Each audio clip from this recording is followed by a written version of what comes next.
Tight one goes the Blues ways at home for the Avs in a Saturday matinee in what was, Mark Springer, a really good, entertaining, low-scoring hockey game. And St. Louis halts Colorado's 11-game home winning streak.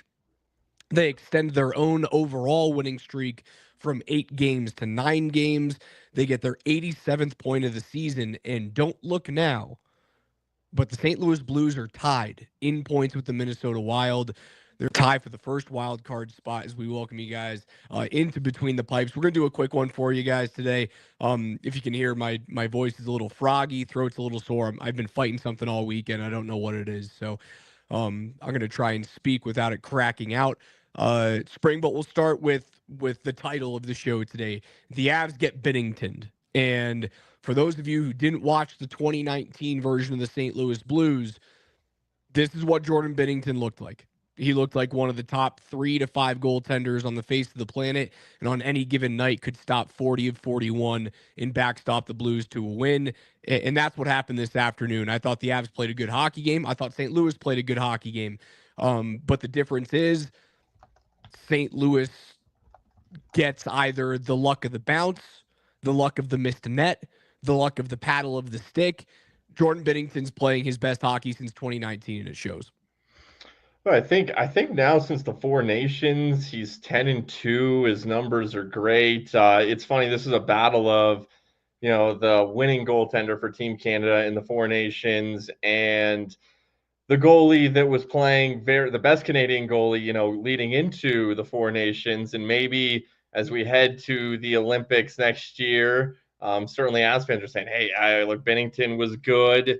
But outside of whether it's the playoffs or a big international tournament, his numbers haven't been great. Maybe Mackenzie Blackwood should be that goalie. Well, Binnington's been excellent since the Four Nations. This was a battle of an 8-game win streak versus an 11-game home win streak. Something had to give.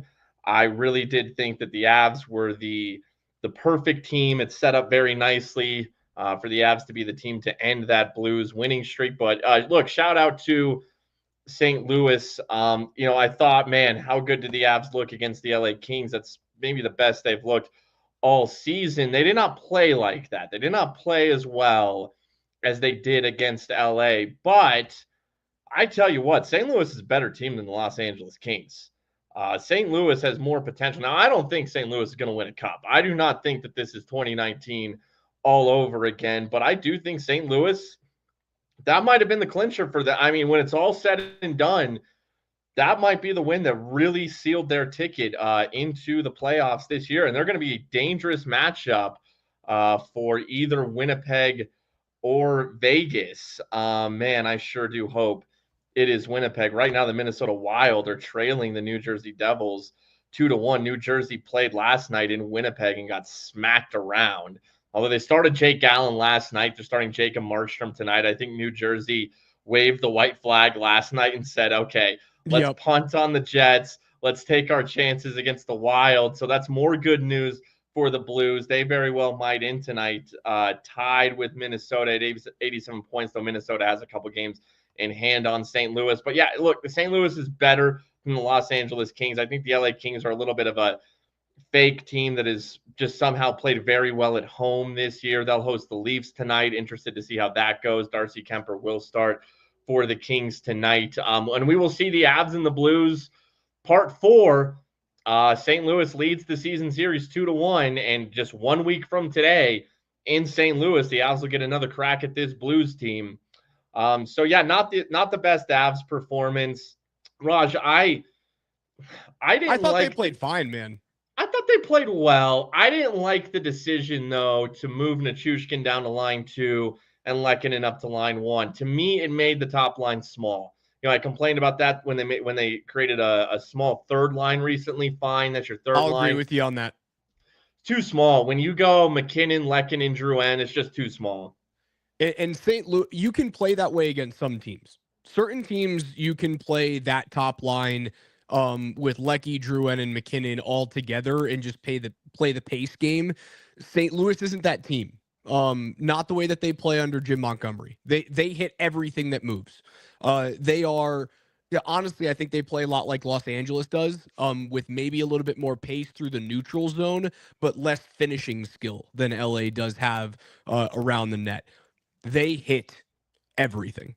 And I would agree with you if there was one change that I thought Bednar made today. The top line being broken up was a difference maker to me. It made Brock Nelson look like he was a little bit perimeter today. But as a whole of the game, I didn't think Colorado played poorly. I just thought it was a good, hard fought, tightly contested game in which the Avs don't get the benefit of the whistle. Like that is part of tonight's game. I thought the refereeing in the third period was shit. Um, I don't think it's the reason why you lose the game. I think the reason why you lost the game is a puck squirts through Mackenzie Blackwood, who again played a very good game today. Like really, really freaking good game from Mackenzie Blackwood. Don't let the squirty puck from Buchnevich let you think that he didn't play well, because the 3 saves that he makes on the power play after that goal allow the Avs to have 7 grade A opportunities in the last 4 minutes of the game. They didn't hit the net on all of them, but they had chances to score and tie the game because Mackenzie Blackwood comes up with a monster right toe save, an unbelievable glove save in the middle of the slot. Blackwood was very good. The reason why he lost today is because Jordan Binnington was even better. Sometimes those games happen, and you have to be okay with it. You're not going to win 82 games in a year, and there's going to be a lot of games where you play great and you play arguably better than the other team, and you're not going to come out on top with the result. Happened against Toronto in the 2-1 loss. It was the referee shin that gets in your way. I thought the refereeing in the third period wasn't great, but Binnington was the difference in tonight's game. Does it mean that you can't beat the Blues in the playoff series? No, not at all. I take the Avs 100% in a 7-game series against these guys. It was good though, and I think I said this last show, Spring. What Avs fans should be rooting for right now is that the St. Louis Blues get paired up with the Winnipeg Jets, because that's a team that I don't think Winnipeg or Vegas wants to see right now. Yeah, I was also watching the Frozen Four. Watched Cole Hudson and Boston beat Cornell in overtime. Man, those Hudson brothers, huh? But watching the Good Frozen players, Four, man. Those 2 kids are good hockey yeah, Cole players. Hudson had a power play goal in the third period that was top shelf, real nice. But it reminds me, they mentioned I think Jim Montgomery's name got brought up on that ESPNU broadcast, and man, he's a great coach. The Frozen Four success he had with DU, he's a good coach. What he's done with the St. Louis Blues is remarkable. It really is. The Boston Bruins are just idiots. I don't know what they did. I don't know what they were thinking. So dumb. Yeah. Yeah. And man, the Bruins just lost to the Sharks. They just lost to the Ducks. They've lost 7 in a row. Meanwhile, the Blues have won 9 in a row. So look, shout out Jim Montgomery. The 3 straight penalties that the Avs take in the third period, and they don't allow a power play goal on all 3 of those. Ross Colton interference that's 100 feet away from the play. Very odd play in the neutral zone. I don't know what happened there.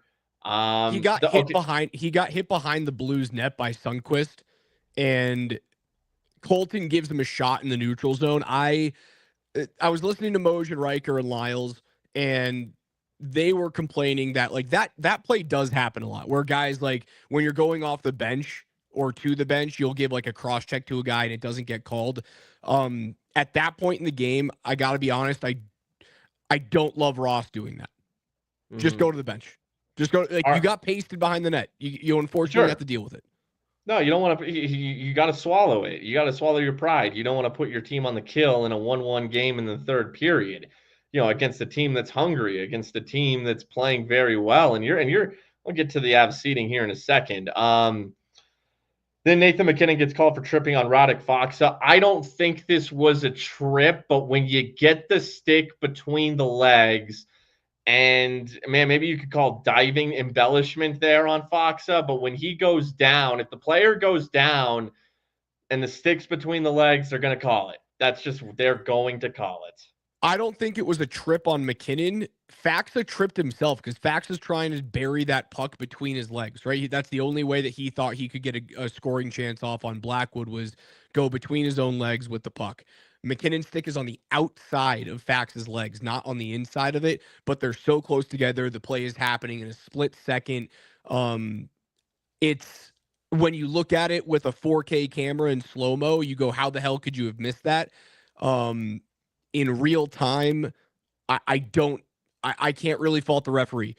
But again, I think that's the reason why I look at the refereeing in the third period and go, I wish it was a little bit better because I see replays, right? If you see the replay on the Faxa trip, you realize that Faxa trips himself.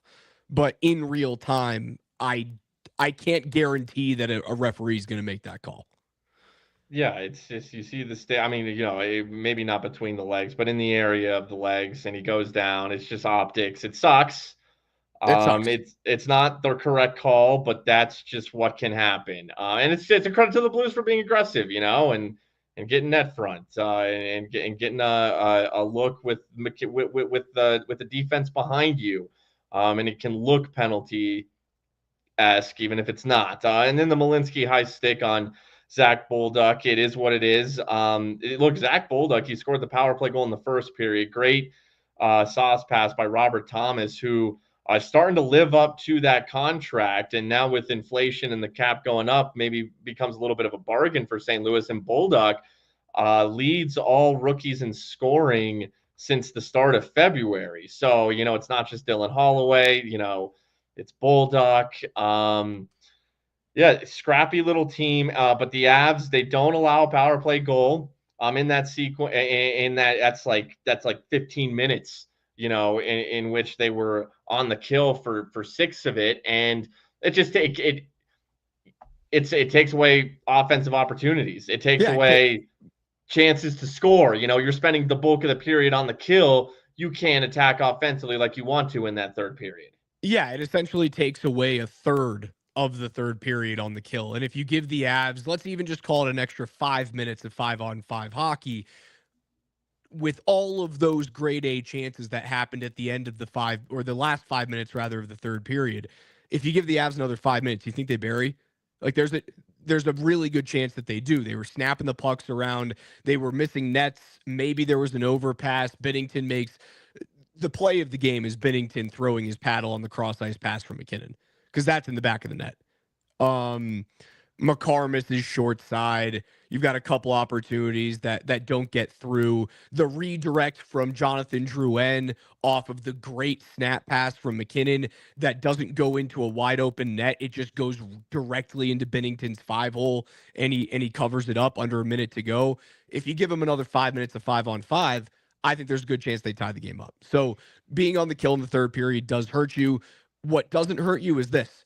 Results don't fucking matter right now, guys. And I've tried to tell you this for 2 weeks. The results for the Colorado Avalanche change nothing.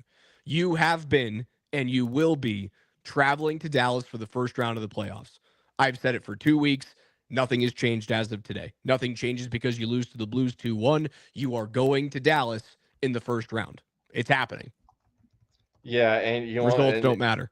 Yeah, so I said I was going to mention the seeding here. So Dallas, they continue to win, and their schedule, has been favorable, is favorable, will continue to be favorable. Although I think Colorado has a similar type of schedule. You're just down a little bit. Dallas has won 4 in a row, 5 out of their last 6, and now they have 2 in Seattle tonight and Monday nights. You want to know, dude? I'm telling you what, I think Seattle wins tonight. I think Seattle's going to beat the Stars tonight. And it'll be a missed opportunity for Colorado here today to have picked up 2 points if I'm right about that. You were never going to catch them. That's the thing. Like, you were never going to catch them. There's not enough games to catch that team when they have games in hand on you. That's the reason why I've been saying this for 2 weeks. Like, it's not that you're just 4 points behind. It's that you're 4 points behind or 5 points behind at certain points over the past couple of weeks, and that Dallas has games in hand, and that they're playing just as hot as you are. Like, all of those things need to flip. There's too many variables that had to go in your favor. It's also the same thing of St. Louis right now. People are like, oh no, watch out for St. Louis.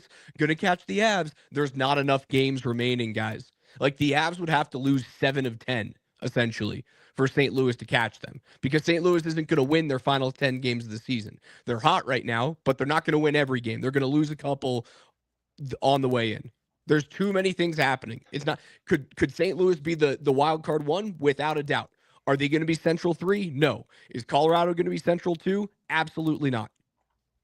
Dallas goes Seattle, at Seattle, home Nashville, home Pittsburgh, at Minnesota, home Vancouver, home Winnipeg. That's their toughest game, but it's at home. Home Utah, at Detroit, at Nashville. They'll be favored in all these games, probably even the Winnipeg game, just because they're at home. And I would imagine Dallas is still the favorites to win the Cup. So yeah, it's just going to be too much. Let's see. Colorado goes. What do we got? We got Calgary on Monday night. You should win that one. Yeah, but they're playing. Calgary's playing for their playoff lives right now. Avs won their last two against Calgary, and those are the only. Yeah, they're 2-0 against Calgary this season. Should be 3-0. It really should be. I'm interested to see Calgary in Edmonton tonight, without McDavid, without Draisaitl. Oilers are still decent home favorites. I'm interested to see what Calgary does tonight. Then the Avs go Draisaitl's game time decision, by the way, tonight, Spring. Oh, so wow. I think that's the reason why Edmonton is favored at home is until the Draisaitl news comes down, they'll be favored. If Draisaitl's out, I think that line changes.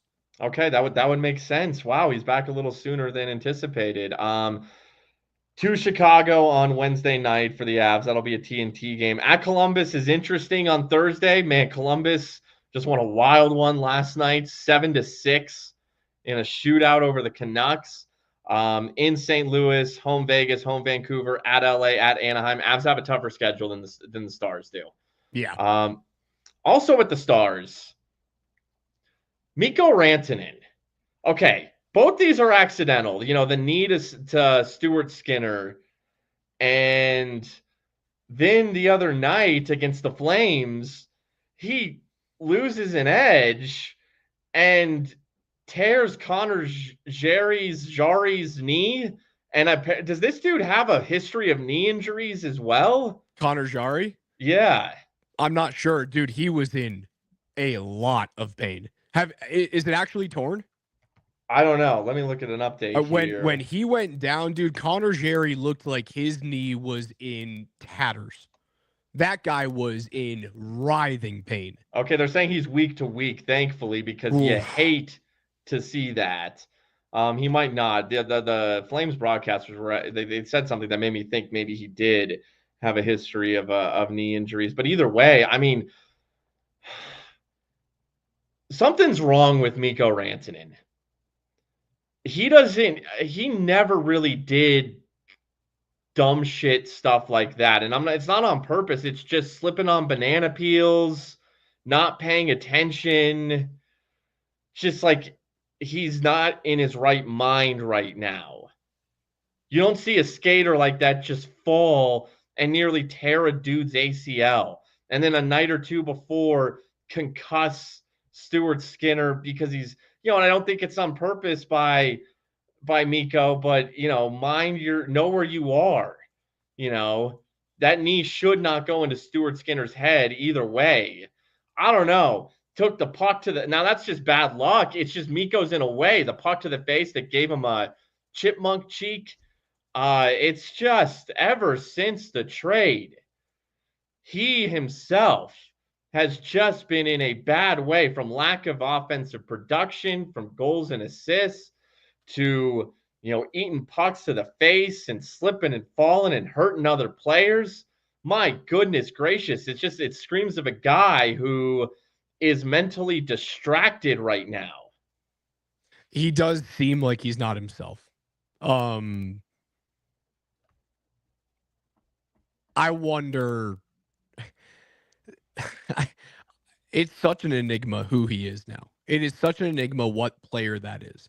And it's going to take him a while to figure out what his role is in Dallas, trying to figure out how to play the DeBoer way, which, let's be honest, that's not a Mikko Rant.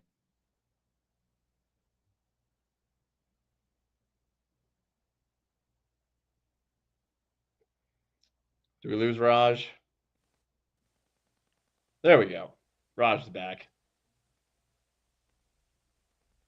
Okay, Raj can't hear me or something. Yeah, I don't know what's going on with Mikko Rantanen, but my God, is he lucky that his team has that favorable schedule coming up. And yeah, it appears we're headed for the Avs at the Stars. So I'll make the road a little tougher for Colorado. But as I mentioned, I don't mind the tougher road. I don't mind the tougher road for Colorado. I want people to sleep on this team. I really do. I want them to be dogs. I want them to have that underdog mentality. I do. That's where I want them right now. I think they're going to thrive with that underdog mentality, Spring. And again, I don't want it to sound like I'm explaining away losses. It it's just that I'm way more concerned about how they look and how healthy they are for the remainder of the regular season than I am about the results. And it is because the standings are basically they're pat. You know who you're playing, therefore I can take that variable out of my thought process. It brings into the conversation what you brought up earlier on is the tinkering that Jared Bednar is doing right now at the lines. It gives you the freedom to do that, but with that freedom, you need to learn what works and what doesn't against certain teams and their play styles. So if you come out of this game going, "Hey, we lost a close game and Jordan Binnington was the reason why we lost, but we won't change anything," I think you've missed the mark, right? You can take that thought process. We played great, Binnington was good, that's the reason why we didn't win. But we need to look at the other things that we did. And I do believe that against a team like St. Louis, that is as not as fast as you are, but in the same speed realm, but hits every living thing on the ice. You can't play Nathan McKinnon alongside Arturi Lehkonen and Jonathan Drouin. You must put Val Nichushkin on that top line because not only did it hurt your top line, it hurt your second line. Marty Natchez and Brock Nelson didn't click as well today as they had in previous games. Now, would that look different against Dallas? Would that look different against Winnipeg? Maybe, but it doesn't work against St. Louis. So that has to go into, and again, the famous Jared Bednar leather bound notebook that he takes notes on everything. Man, that's a note that you need to take tonight. Yeah, no, I get the line tinkering, and we've seen a little bit of it of late, given that, your seating is probably set, very, very likely set. See what you have, try some things out. I get that. Much like putting, previously Brock Nelson as first line wing, I can look at that and say, while I appreciate the attempt to see what you have, I probably could have told you before you even tried it that that wasn't the best idea. That's a man who you purposefully traded for to be your second line center. That is where he should remain. So with this one, it made the top line too small. And two, honestly, I think it made the second line too big. I think there is such a thing as a line that is too big. That's too much size. That's Nelson, Natchez, and Nichushkin.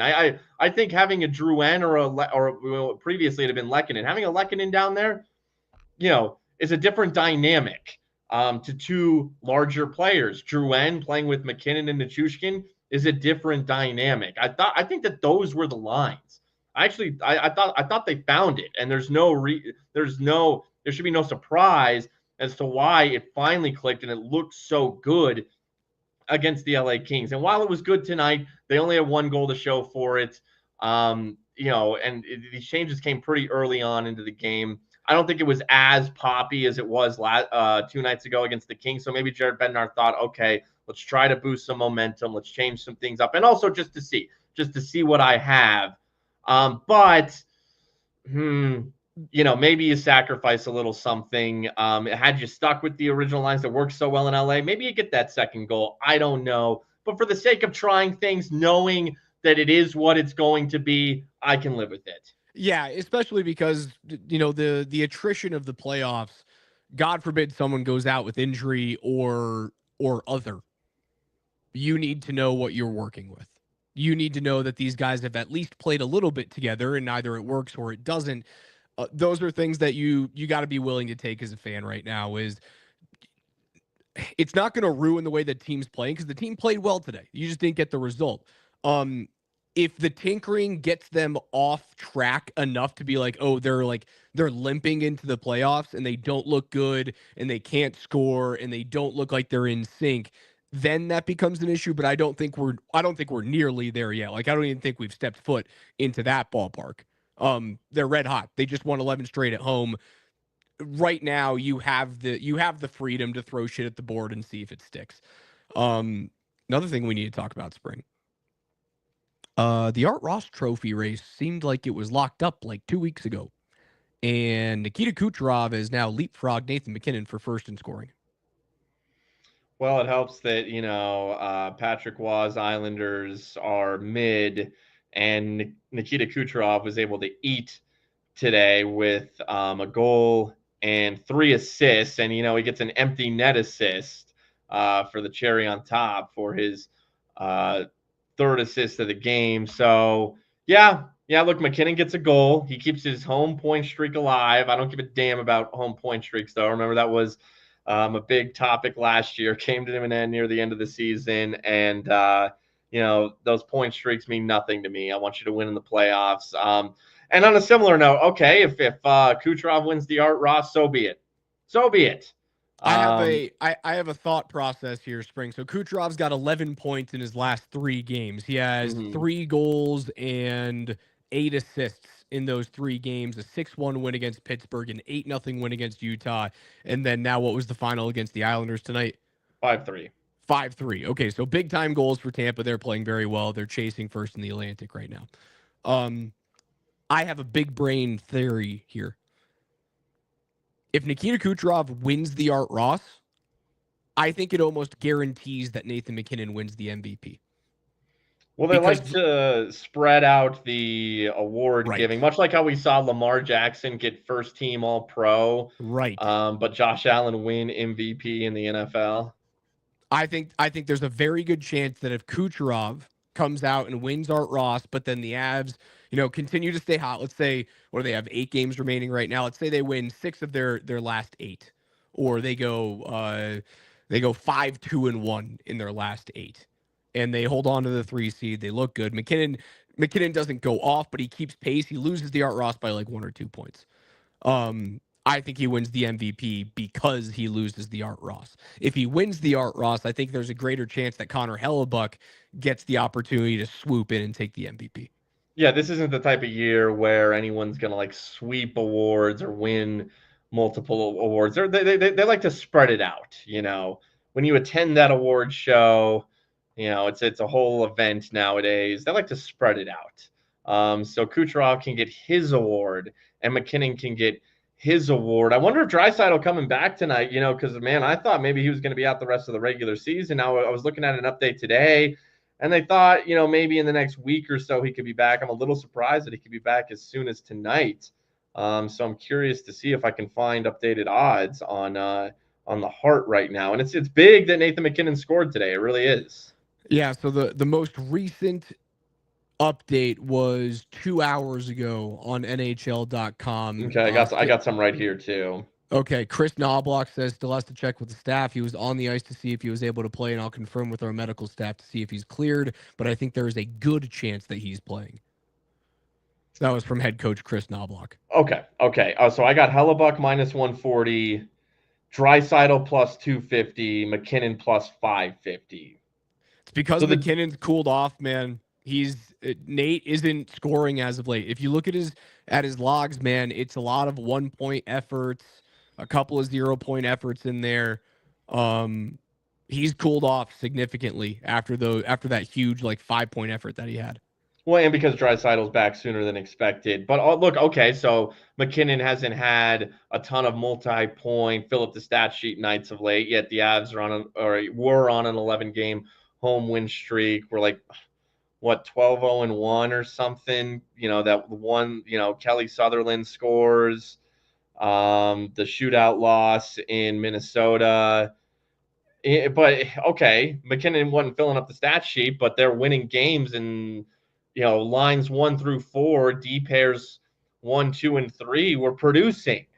So that's really what you want. You don't want to be carried by one guy because that Nathan MacKinnon will have those games. He will.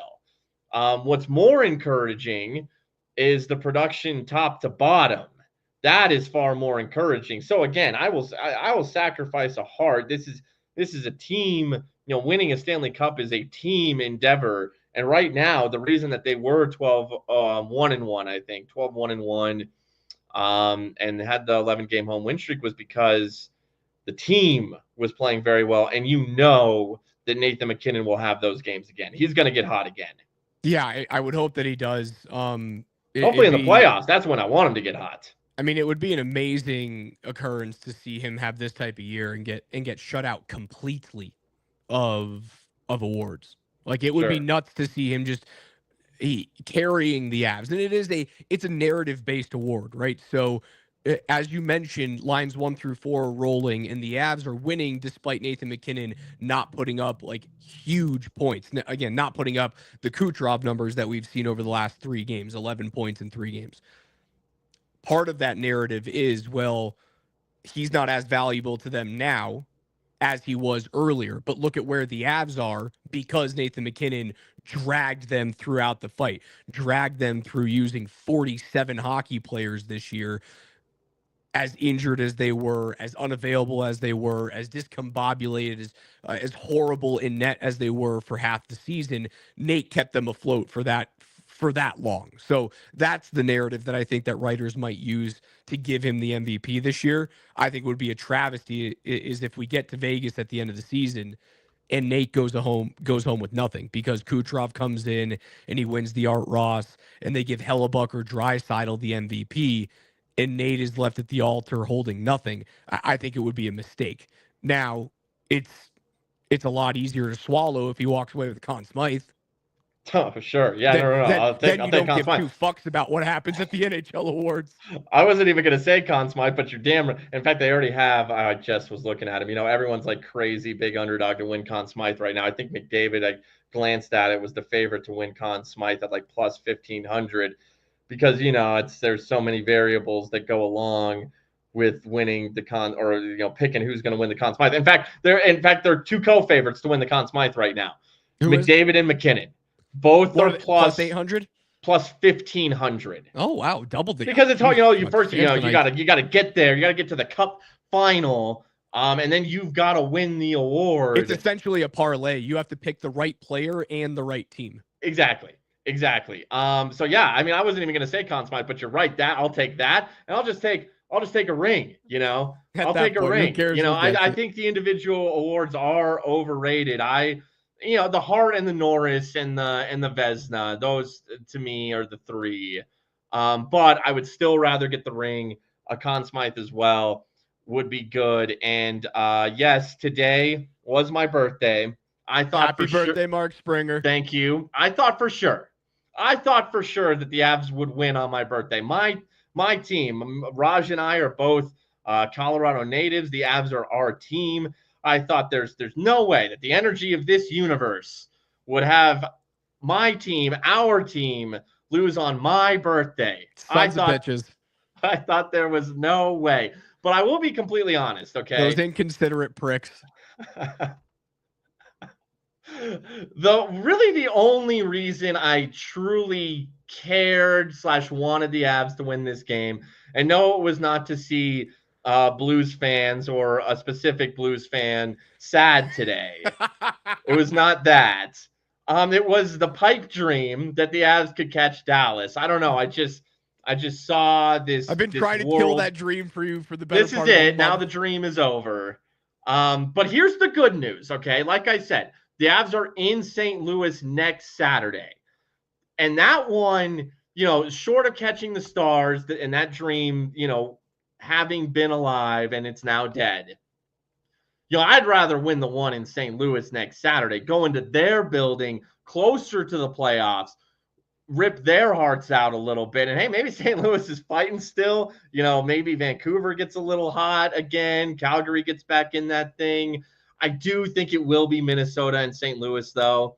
I think that the Canucks not getting 2 points in Columbus last night really hurt. Oh, yeah, it hurts. So I do think it'll be Minnesota and St. Louis. But, closer to the playoffs, going into St. Louis, in fact, just over a week away from the start of the playoffs, will be that game this Saturday. So get that one. Season series is a wash, 2-2 between the Blues. You win the finale in their building. And, I want to be hot, literally just the 2, 3-ish games going into the playoffs. And we'll probably see a situation, Raj, where this thing is all said and done a few days headed in. I wonder what the finale, because it's very likely it's Avs Stars. Avs are 3 seed. They're in LA, in Anaheim. They got that SoCal swing to finish the season. Yeah, This could be a situation where you call up like Trent Miner. You don't even want to play Scott Wedgwood.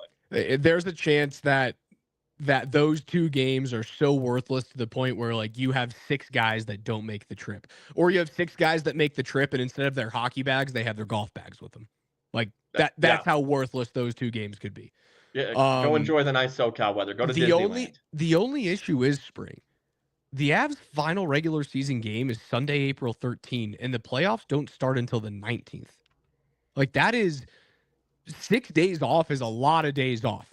Mm-hmm. Now, if they don't make the trip, your final game is at home against Vancouver on the 10th, and now you're talking damn near 10 days off the ice.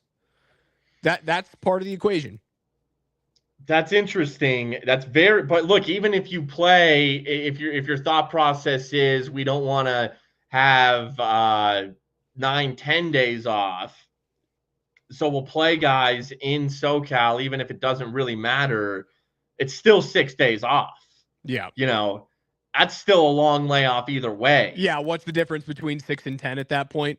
And I cannot risk injury. My goodness, who was it who did that in the NFL not too long ago? Was it the Chargers? It was the LA Chargers, man. The LA Chargers played Mike Williams in the final week of the season. He re-aggravated a low back injury. They got bounced in the first round. Can't do it. I hate the layoffs. I hate the risk of rust. The 07 Rockies are the pinnacle of that example, but I would rather be healthy. I think you have to protect the bodies and you live with the risk of rust. That's my thought process nowadays.